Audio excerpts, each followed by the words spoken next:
everybody hear me? How's everybody doing? Good. All right. Don't make fun of my binder. It's the only one my wife had. I know it's kind of girly. All right, good afternoon. I'm glad that I'm able to join you here this afternoon for the Leadership Conference. As Wiggs said, you've heard some great speakers today. I hope that you take the time to really let that percolate and saturate into your hearts, because you've heard some great stuff. I was just here for Coach Kearns' talk. Those are key principles. I mean, you can marinate that over that for a long time, right? But to apply it, that's the hard part. So what do I want to do with our time together today? I also want to impart some wisdom, some instruction to you. My aim is to continue the chain of thoughts, to continue to develop yourself into reaching and maximizing your full potential. All right? So that's what we're going to do with our time together. Who here knows Brett Favre? Okay, great. All right, so here's a picture of me getting after Brett. After I hit him, you know what he said? Take it easy on the old man. All right. Okay. Who here knows Peyton Manning? Good. Here's a picture of me sacking Peyton in the Pro Bowl. All right. Okay. So I have done the whole football thing, been an all-pro, Pro Bowler, 4th all-time sacks in the Packers, NFL Pass Rusher of the Year. I was an All-American in college academically. I was an All-Big Ten, led the Big Ten in sacks. I was an All-American here at AP. So why do I tell you my stats? Not to make myself feel good. I got a point, I promise. All right? I'm going to show you another picture. What's this? It's a tree. You guys are masters of the obvious. You know what kind of tree it is? Very good. It's an oak tree. All right? Now, this is the interesting thing. There's a correlation between the pictures I showed you of me sacking the quarterback and telling you my stats, right, and that oak tree. Do you know what it is? I'll give you a hint. Do you know what this is? Anybody see that? Can you see that? I know it's kind of bright up here. Can you see what that is? It's an acorn. It's not just any acorn. It's an acorn from a tree on my property. It's a white oak. I have some big old white oak trees on my property. These trees, we cut some down when we built our house lately, but last year or two. 150-year-old trees. This acorn has the potential to become a massive, great white oak tree. Right here. Acorn. Kind of small. Can you see the little person in there, in that trunk? That's a person. That's a big tree. Started like this. So what's the correlation? The correlation between the pictures that I showed you of me sacking the QBs, telling you my awards, and showing you the picture of this oak tree is this. They're both pictures of the culmination of realizing the potential that started as a dream. They're the culmination of the realization of potential that started as a dream. So today, young people, I want to talk to you about having a dream for your life. This is important because each of us needs a dream for our life. A great purpose to pursue. Just like the acorn is specifically designed and created for something, I believe each one of us, me and you, has been created by God to achieve a specific thing, something great, something important, something bigger than yourself, to make an impact. But remember this point, just like there can be no tree without an acorn, there can't be a great without a dream. illustrated perfectly in a movie called Rudy. Anybody seen this movie? Wow. It was made in 1993. I thought hardly anyone had seen it. Well, that's good, so you'll see what's going on. I'll give you the context for those of you who haven't seen it. Young man named Rudy Rudiger grew up in a blue-collar town. He was expected to take over what his dad did. His dad worked at a steel mill. He was going to take over, right? That was kind of what everyone thought. I'd leave a nice, quiet, comfortable life. But there was something different in Rudy. Rudy had a dream for his life. There's nothing wrong with having a quiet, comfortable life. But Rudy had something different. Rudy had something that drove him to want to do something different. All right? So here, we'll watch this quick video in a minute.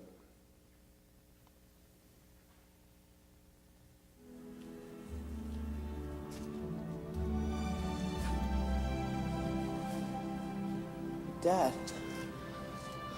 what are you doing here?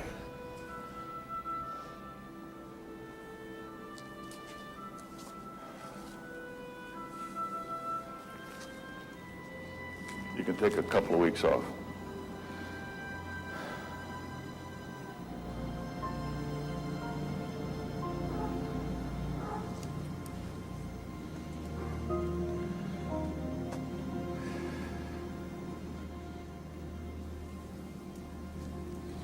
Your grandfather saved all of his life to bring the family to this country. He got a good job in the stockyards. He had a nice little house in South Chicago. I was about 12. Somebody sold him on the idea he ought to move to the country and become a dairy farmer.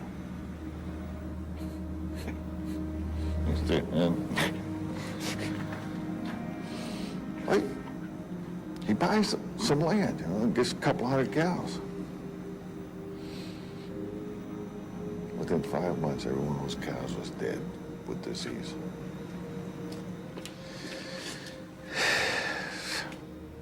There was the Depression. Couldn't sell the land. There was no work. So one day, he took off. Didn't come back. My brothers and me, we split up to live with friends and relatives.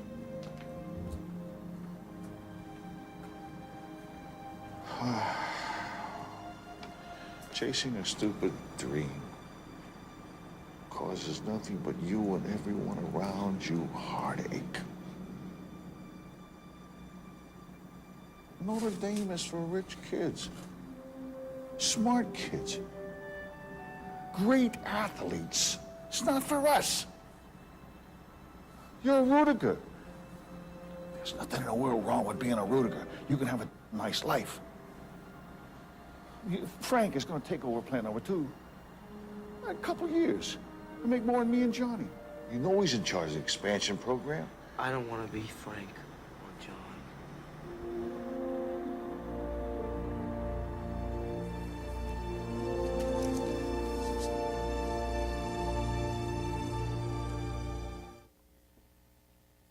All right.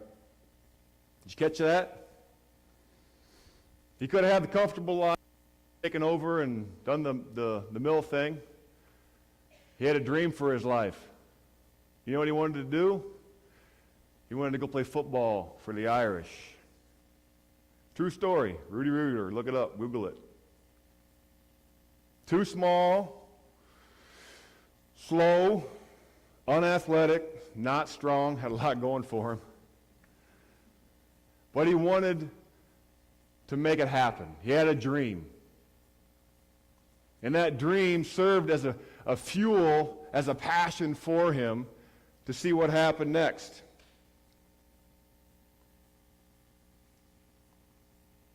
I love this.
Pretty cool, huh?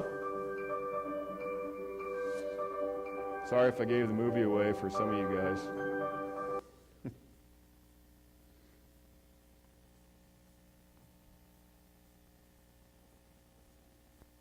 So I'd encourage you to watch that movie. It's based on a true story. So how about you? You got a dream for your life? You got a target you're aiming at? Because first off, if you don't, we got to start with this. Got to start with an acorn. Got to start with a dream. Now, some of you may have grown up in a small, or maybe growing up right now in a small community, a small town. I grew up in a small town from here, about 10 miles from here, Kesley. 80 people. You got like 4 times as many people as was in my town, in this room right now. But I didn't let that stop me, right? Didn't let that hinder me from having a big dream. That doesn't mean you can't stay in your town the rest of your life and do great things, because regardless of where you end up in this world, you have the ability to make an impact, unlimited impact.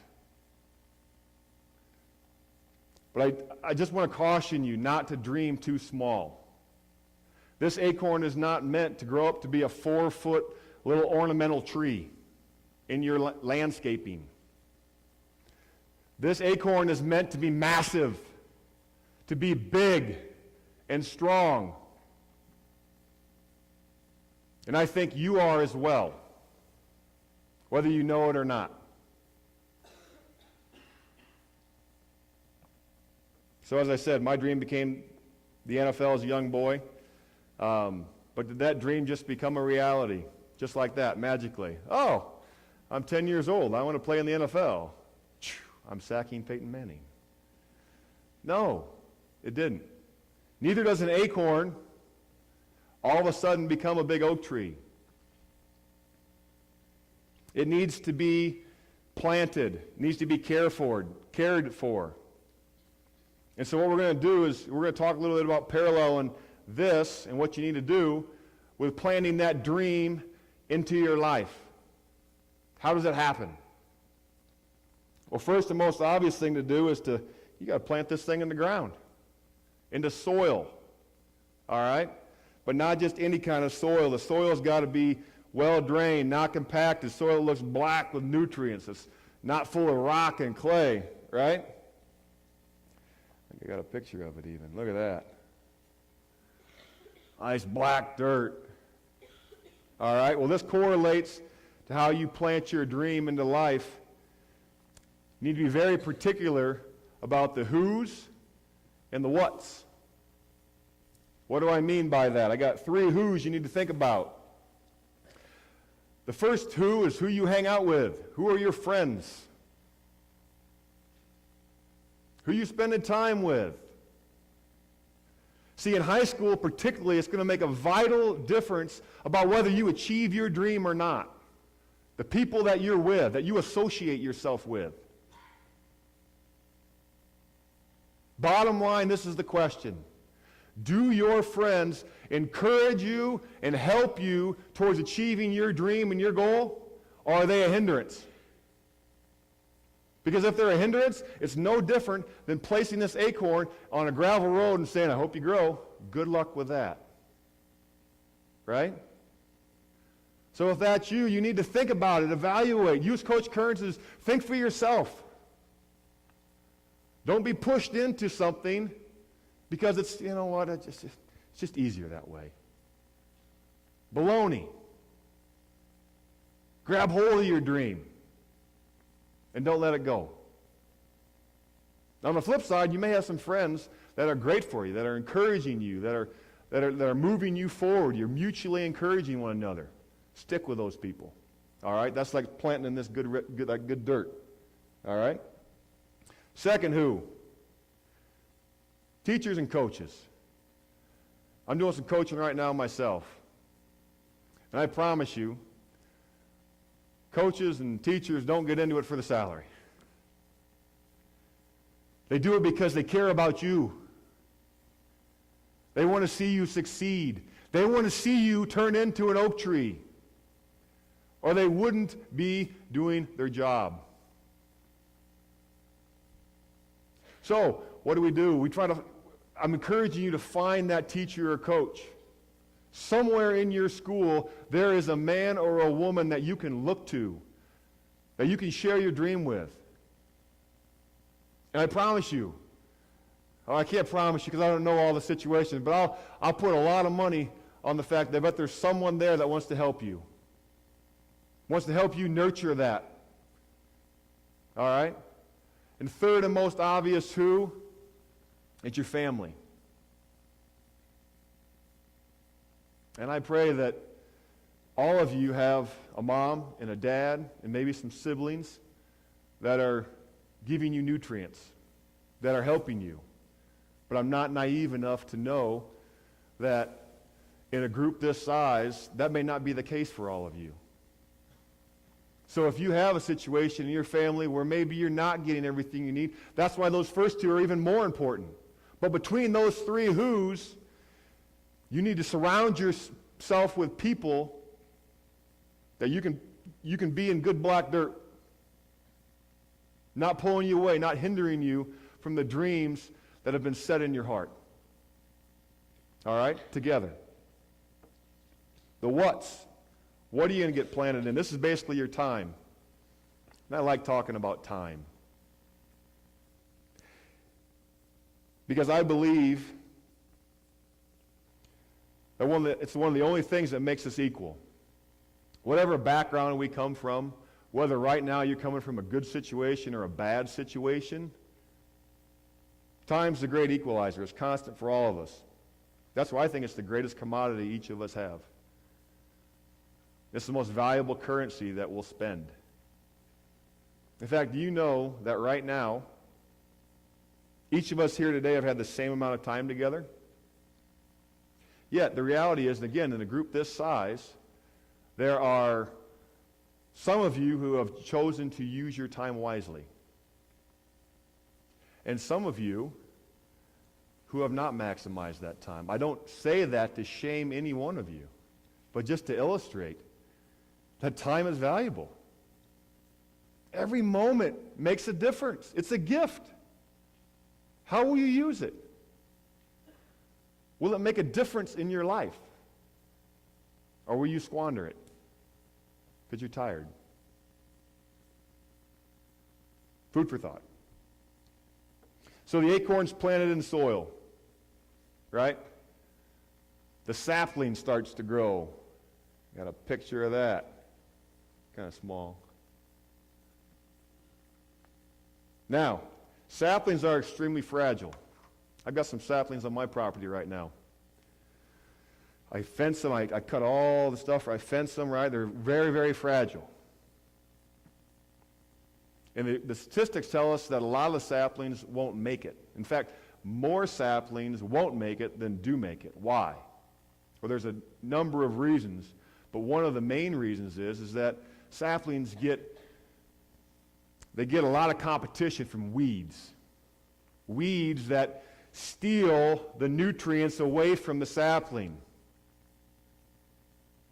They choke it. And this is particularly true for you high schoolers, you young people. A lot of you probably have some dreams. I hope you do.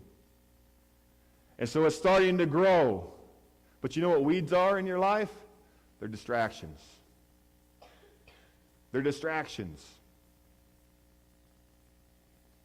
So what are the distractions? Well, Coach Kearns mentioned one, Twitface. How many of you guys got Twitter accounts? Okay?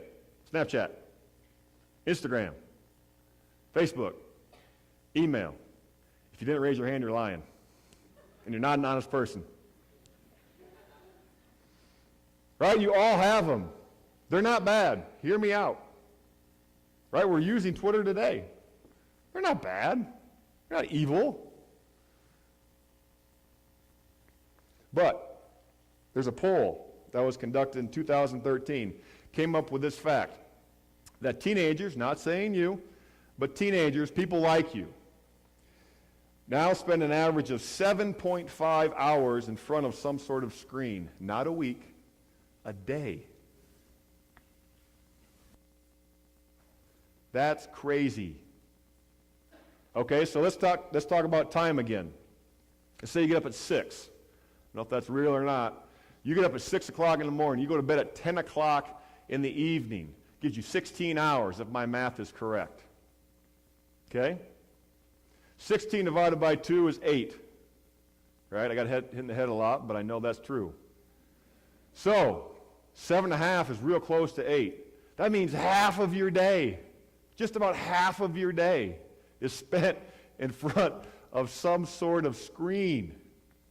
Now, I'm not saying you're not using the computer for homework or doing something positive with that. Again, they're not evil. But of that 7.5 hours, I wonder what would happen if you cut out the times where you're looking at your Twitter feed and Facebook. Oh, look what she's doing. Right? It's not bad. But just think about how much time you use doing those things. Chatting mindlessly with someone. Looking at YouTube videos for something silly to look at. Right? So some of the high schoolers I work with do. Again, it may not be you. This is just what the poll said. It's a weed. It's a distraction from achieving your dream. Moderation is key. Another weed, gaming. We got any gamers out there? Yeah, Call of Duty, Grand Theft Auto. Okay, yeah. My guy back here loving it. Nothing wrong with it.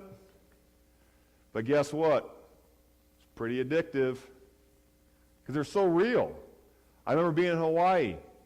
EA Sports that makes Madden, right? They put all these electrodes on our head and all over our bodies. Okay, kind of like I'm all wired up right now, right? And they had this big machine and it circled around our head to get like the perfect image of what we actually look like. I've never played Madden, but they say it's pretty realistic. Then they had us move like a robot, you know what I mean, in our stance and stuff so they could put that into the video game. Crazy. So I get it. I get that video games are probably pretty cool now. I know the new virtual stuff is coming out, right? It's going to be even more. But guess what? It's addictive. A lot of the guys that I shared locker rooms, they were addicted to this stuff. And if it's not a struggle for you right now, how many of you are seniors? Okay? A number of you are going to be going to college. I'll guarantee you sit in that dorm room next year, it'll be a challenge. I remember being a freshman at Iowa, Slater Hall. I couldn't believe how many guys would just sit and play video games late into the night. Then not get up and go to class because they were tired. To get up, 10:30, 11 o'clock, play some more video games and go to practice. Missing out on an opportunity to get a free education. Knowledge is power. It's just a weed that grew up right next to their dream. Didn't allow them to maximize their potential. So what are some ways to unplug? The world is going to continue to get faster and faster and faster. More connected, more connected. I got a friend who's a neuroscientist. He thinks in the next 15 years we're going to have an opportunity to access the internet via our consciousness. That's crazy. So if you want to know something, just a minute. Right? So how do you learn to unplug? How do you train yourself? Because this is going to happen to you. And if not to you, to your children. You'll be in charge of teaching them. So what are some ways that we can unplug? How about a phone fast? These things are great. Right? But I knew I was in trouble when I had one of my boys say, "Dad, you're always on your phone." Not good. Not good to hear. Right? Could you go, here's a challenge, could you go a whole day leaving your phone in your car? You get to the parking lot of your school building, leave your phone in the car, get done with practice, and then see what happens. Could you do that? Could you? Try it. That's awesome if you can. Try it. How about this one? Let's say you're driving to school. Anybody like to listen to the radio? Pandora, Rhapsody, whatever, earbuds in maybe? Try this for me. Drive to school in silence and focus on your breathing.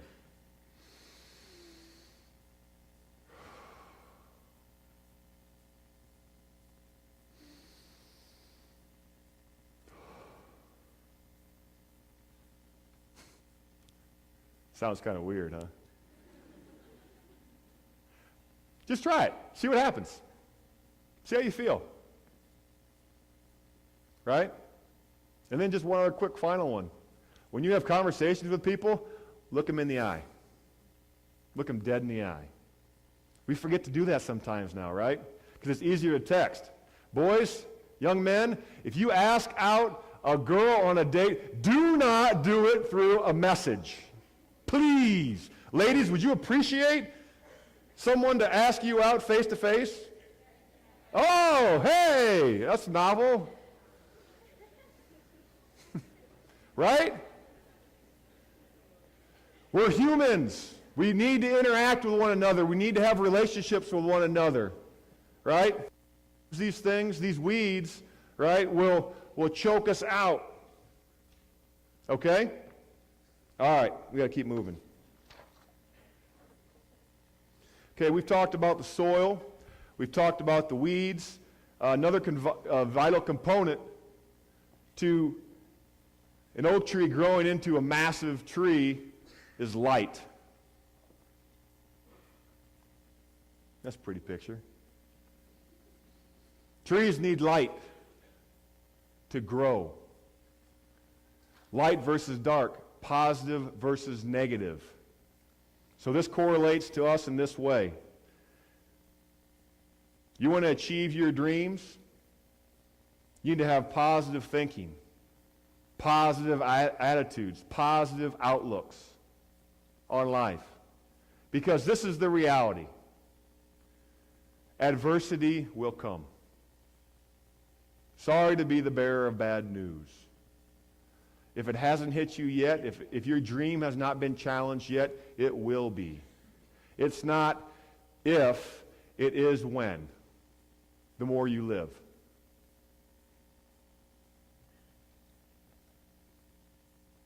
But the question is, will you let it derail your dream?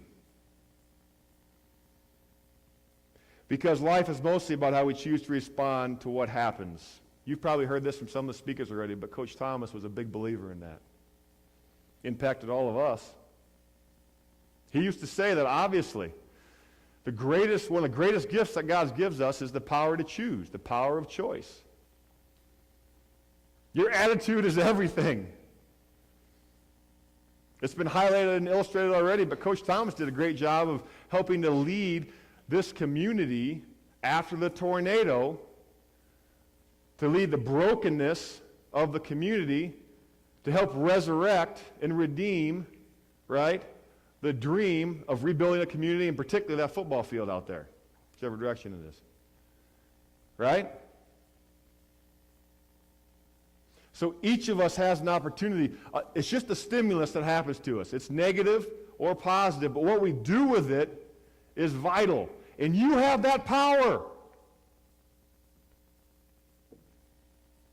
You have the power to choose how you respond to life's situations and circumstances that come your way. This happened to me numerous times. I just picked one. Ooh, I lost my dream. So, put it in my pocket. So, 2009, I'm playing for the Green Bay Packers. Okay? It was a tumultuous year for me. I had played defensive end for them since 2002. They switched to a 3-4 defense. Started playing outside linebacker. Didn't really like it. But I was faithful to the team, faithful to saying, this is where I'm at, I'm going to go for it and do it. All right? So it's week 10. I'd worked my way up and started to play. I was playing the best game that I'd ever played at outside linebacker. Niners. Okay? It's 4th and 3. Alex Smith has the ball. It's back before he went to Kansas City. 4th and 3. My assignment for the job, or for the play, was if a back ran out of the backfield, I had to cover him man-to-man, which is why I didn't like playing outside linebacker. I wanted to rush. But so Frank Gore is sitting back here in the backfield, right? Ball gets snapped. Frank Gore from study, I knew what he was going to do, so I read the route, plant. Smith still tries to throw the ball into Gore, right? I jump and dive. I'm horizontal to the ground, knock the ball down. Would have been a great play. Was a great play, except there was a problem. The safety from midfield had come full steam, like a missile, right? And he put his head. He left the ground, and he put his head down so he couldn't see where he was going. He's coming to give it to Slobberknock, right? Frank Gore put his head down and missed. Me. So my legs in the air like this, and boom, hit it like that, and I felt something kind of go like that. I'd never really been injured before, and so I kept playing. 5 plays later, I'm pass rushing, turning the corner, and I felt a big, thick rubber band on my knee go. And I was like, oh, no, that's not good. I've heard about the pop. Anybody had an ACL before? Here? Okay. The few and the proud. It's a bad feeling. So, they cart you off the field. You're still kind of like, what in the world just happened? I'm invincible. This can't happen to me. Right? But adversity will strike all of us. So, get into the training room. The doctor comes in and he says, you tore your ACL. And I remember just I let the darkness in. I didn't let the light in. I let the darkness in for a little. I felt sorry for myself. I was like, I don't know if I can say this, but I was like, this sucks. I've been faithful. I try to do the right things. This isn't right. And then I got scared. You know why I got scared? Because by letting all that darkness in, all of a sudden, I couldn't see any further. In my life, God's helped me to have that positive attitude so you can always see down the road. When you let all the guess what happens? You can't see anything in front of you. And it's scary. So right then, you know what I did proverbially? Open those curtains back up, let that light back in. Made a choice to all of a sudden say, let's be positive about this. Let's make something good out of this. Right? Proceeded to have surgery, set records in rehab. Right? Came back. They said I wouldn't be able to play the first game of the next year. I switched teams. And here's the first third down of the next season. It's in September.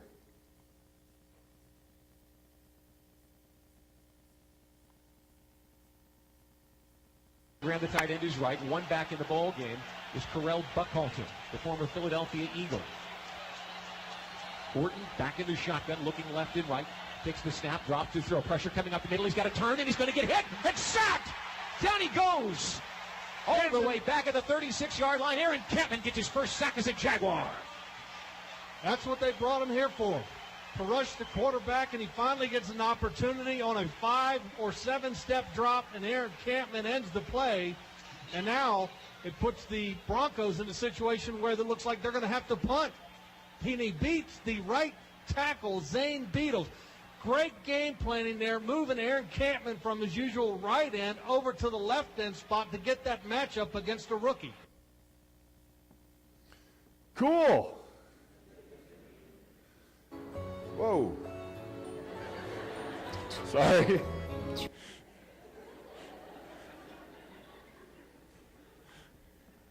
I should have had keynote ready. I don't show you that to pump all this stuff. I don't even like talking about football. okay, to be honest with you. But I know it's something that's interesting to people. But why was I excited after that sack? Do you know why I was excited? One, I was excited because it helped our team. But you know why I was excited? Because it validated something very dear to me. The power to choose. The power to make something good out of something bad. That's why I was so excited. Because I've grabbed hold of that in my life. And I want to encourage you young people to grab hold of that as well. You can choose to not let go of your dreams. And a quick side note here. That same year, like 8 or 9 weeks later, I tore the ACL in my other knee. And guess what? I let that light in again. Positive. And you know what happened? 2011 happened. I didn't get a sack in the first. I didn't even play. It didn't happen the same way. But that's not the point. Do you understand? The point is that inside, as Coach Current was saying, there's something beautiful that happens when you choose to think for yourself and allow the strength to be given to you. I'm a man of faith. And so for me, that comes from my Lord and Savior, giving me strength to be able to live that way. Whatever it is for you, there is something beautiful inside of you when you choose to have that positive outlook on life. It's so powerful. I gotta get moving.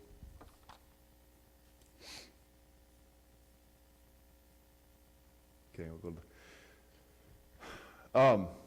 Finally, I just want to mention what happens once the oak tree becomes mature.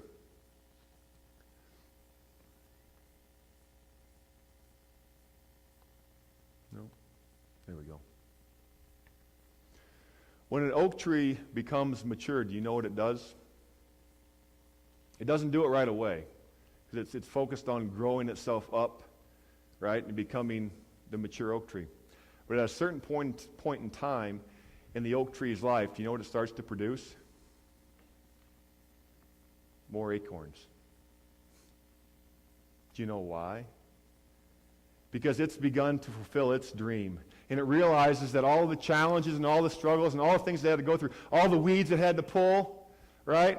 Trees don't actually pull weeds, but you get what I'm saying metaphorically.